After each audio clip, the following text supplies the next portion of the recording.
Today I will be discussing Lab 2, Motion of a Falling Object.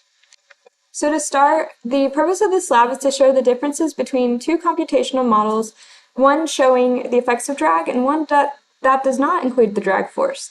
And what we will see based on the observed position is a real-life simulation made through Tracker and the predicted positions of online computational models through GlowScript. So a little bit more of an introduction. One really big models and fundamental principles used in this lab is Newton's second law. It shows that an object's change in momentum is proportional to acceleration and inversely proportional to its mass. So in other words, force equals mass times acceleration. And drag force versus gravitational force is huge to this lab because drag force shows the force that acts in the opposite direction of an object's motion through a fluid like air. And gravitational force is the attractive force pulling objects with any mass towards one another. And overall, a brief preview of the main results is that we see that drag force is prevalent for all falling objects, and because of this, the GlowScript model that includes drag force is more realistic as to what happens in real life. So some more of the main physics ideas are gravitational force and drag force, and as you can see on the left, this is the gravitational force formula, and on the right is the drag force formula. And the reason for using the drag formula is that it accounts for the resistance an object feels when falling, and the gravitational force formula alone does not. And an assumption we may have about this lab is that the drag computational model will perform better than the gravitational force one alone because it is more realistic.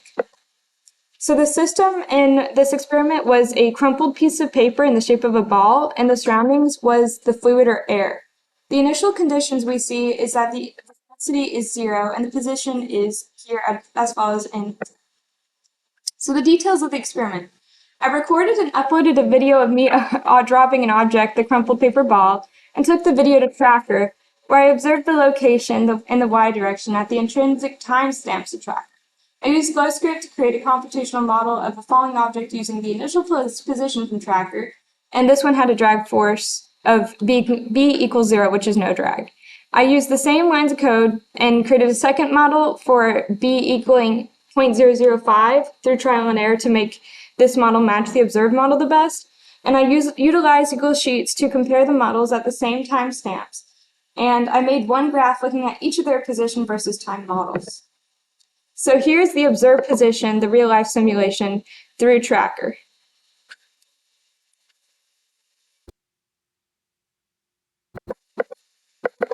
What we see is that the without drag computational model, b equals 0 translates to 0 drag, and I use the position and velocity update formulas on the right. So the computational model without drag force shows that the velocity is stable and that the position is as seen on the left.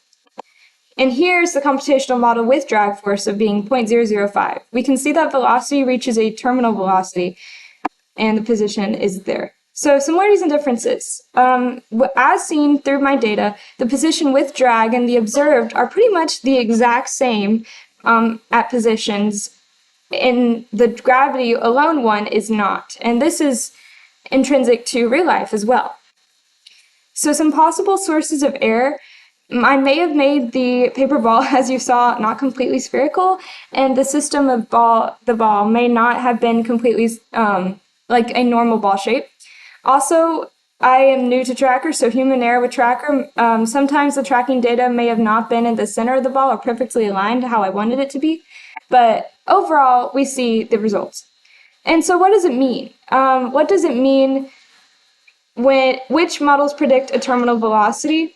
Well, that would be the models that incorporate drag because terminal velocity is the drag force balancing out the gravitational force, and that's seen on the rightmost column here. And no drag shows that there is no terminal velocity. And the what if question.